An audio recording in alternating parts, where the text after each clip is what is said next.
Citizens of South Orange County, California are angry at their school board. They're mad as heck, and they're not going to take it anymore. They didn't realize how many people were disgusted with the facilities in these schools. They didn't realize that there's rats in the classroom, and teachers and parents were tired of it. We had had enough. There was a mini-uprising in this school district.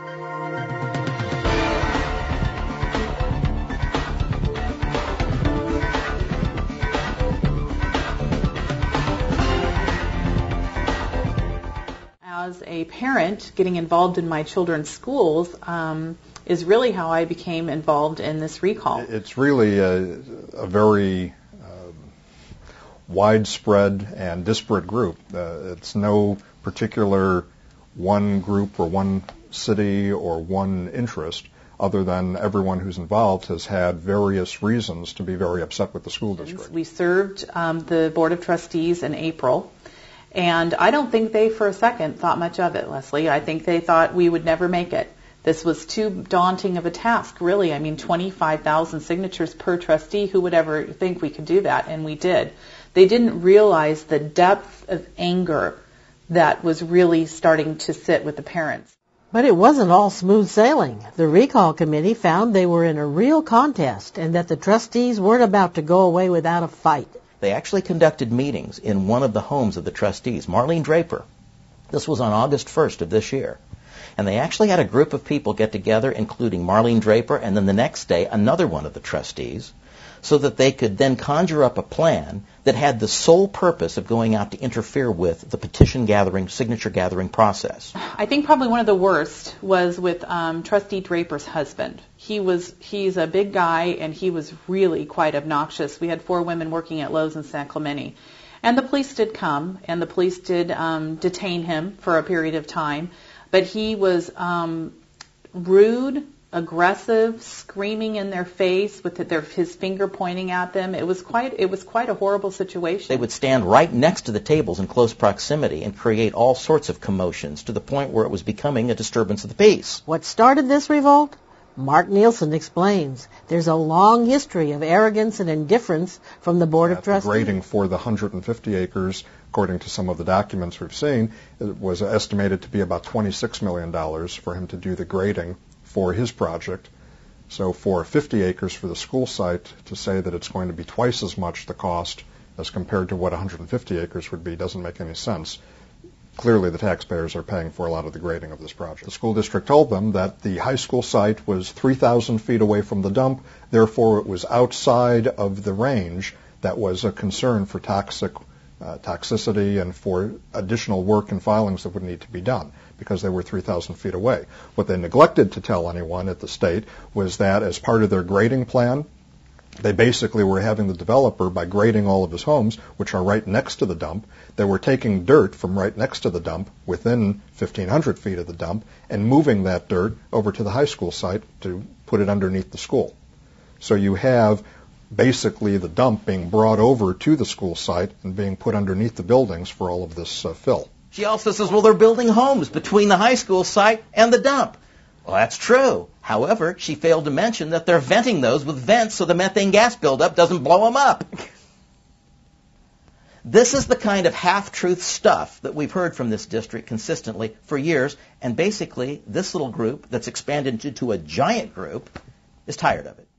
The portable issue is a very big issue in this district because we have such a high percentage of portables, much higher than like a neighboring school district such as Saddleback or Irvine. It's just outrageous. Well, the portable classrooms are really kind of a poster child for their poor facilities planning, and it's a sore spot, I'm sure, with them, and something that they really don't want to have to face directly.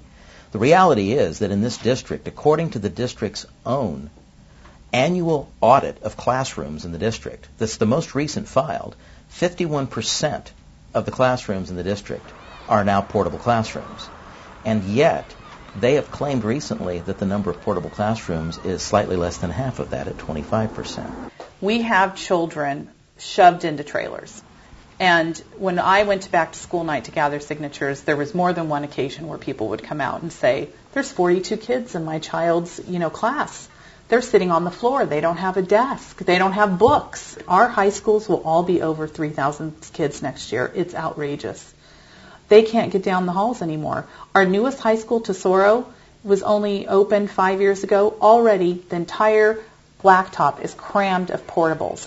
We have seniors that don't have parking permits. We have 18-year-olds that can't drive to school anymore. It's ridiculous. There are rules and laws, according to the oversight of the state, that says you can't increase the number of portables in a particular site by more than a certain percentage. They seem to have completely ignored those rules. So we have essentially over 50% of our student population housed in portable classrooms, while they're building this magnificent palace to themselves, sitting up above the freeway in San Juan, just off the I-5. It's insane. They can't afford to recarpet a trailer, but they can afford a $35 million administration building. So this is where, as a parent, you've had enough. They have gone to great lengths to explain away a justification for spending ultimately $52 million on a building with monies that should have been spent on the children, and trying to make it sound reasonable to taxpayers, students, and teachers and parents. Now, they come up with a bunch of reasons of why this is a good business decision, but fundamentally it comes down to where do you do it first. I mean, you can talk to any general in the Army. Who do you feed first? You feed the troops first. The generals are the last ones to eat. It's exactly the opposite in the case here of the Capistrano Unified School District. This large school district is governed by a Board of Trustees, which has 7 members. We asked Mr. Nielsen to tell us, how are these public officials elected? They are elected at large. They theoretically represent different areas, so that they need to live within one of the 7 districts. Yet they are elected at large, so the whole district, not just the one district, votes for them. In fact, I believe in the last election, one of the trustees actually lost in his district, and yet was elected because he was elected at large. We've had a board that has looked to the superintendent to rubber stamp every agenda item that he's had for years.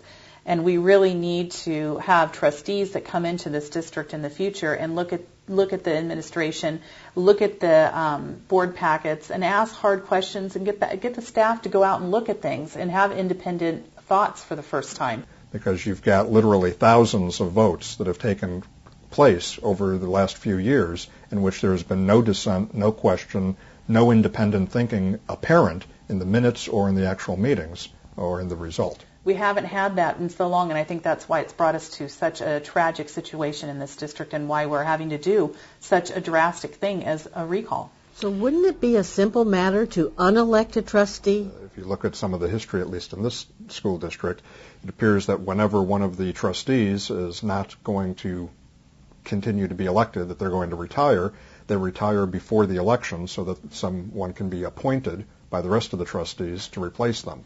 Then that new trustee can run as an incumbent in the next election, which of course the incumbent always has a very high likelihood of being reelected when you're having an election for a school district trustee that most people don't know to begin with. Typically they vote for the incumbent. When it's at large, it's almost impossible to unseat the incumbent. So the Board of Trustees is apparently untouchable by the voters. And apparently they exhibit an attitude of indifference towards the very people they are supposed to represent, which angers the citizens of Capistrano. We asked both Tom Russell and Mark Nielsen to specifically identify their biggest problem with the Capistrano Board of Trustees. What they have proven over a period of the years that we've been associated with these issues is that they cannot be trusted either to be honest or to exercise good judgment. And the effect of that has been devastating to the needs of our children and our teachers and our taxpayers. And the time is now for change because they are not worthy to serve another day. Ultimately, it's us, the taxpayer, because the school district gets all of its money from us, the taxpayer.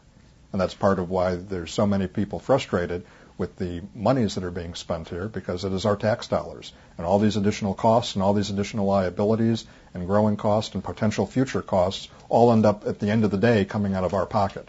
Because what does the school district do? Whenever they need more money, they come back to the taxpayers either for a new bond measure to be approved, or they go ahead with these certificates of participation in which they don't have to get voter approval. They just borrow more money, and they put up as collateral essentially school buildings, the budgets of the school district, which is again coming back to the taxpayer. In our quest for full disclosure, we contacted the Board of Trustees several times to get their response to these serious allegations. I personally called Board President Marlene Draper a number of times. I called each of the 7 trustees seeking interviews with them. When I spoke with Crystal Korkendorfer, she told me that trustees had decided to speak with one voice, the chairman, Marlene Draper, being that voice. Leslie, this is Marlene Draper. I said I would get back to you. I'm the board president with Capistrano Unified School District. I spoke with our parent leaders who do not want to go on your show. I also spoke with Brenda Merzinski, who I believe you spoke with on Friday, who absolutely does not want to go on. They feel that the community needs to heal, that we are moving forward in the best interest of the children, and that we will be getting out to the community and answering any questions that they may have through our local agencies, not through your blog. Thank you very much. Bye-bye. Is this a private school district or a public school district? In the 14 years of full disclosure has been bringing the truth to our viewers, this is the very first time that a public agency has completely stonewalled us. But for a public agency to avoid discussing their position on all of these important issues makes us believe there must be something that they're hiding. There were a number of lies that were told, absolute, flat-out, absolute, unequivocal lies.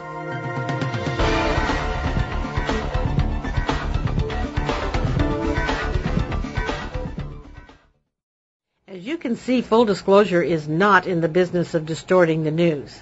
We're not in the business of trying to convince our viewers, only to inform them. We're a nonprofit educational organization. We provide the platform and the vehicle where you can hear the various perspectives.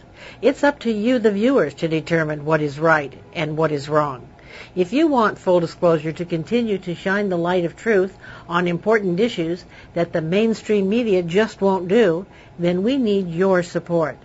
There are so many important issues facing our communities, our state, and our nation, and your tax-deductible contribution can help us get the word out to continue informing the public.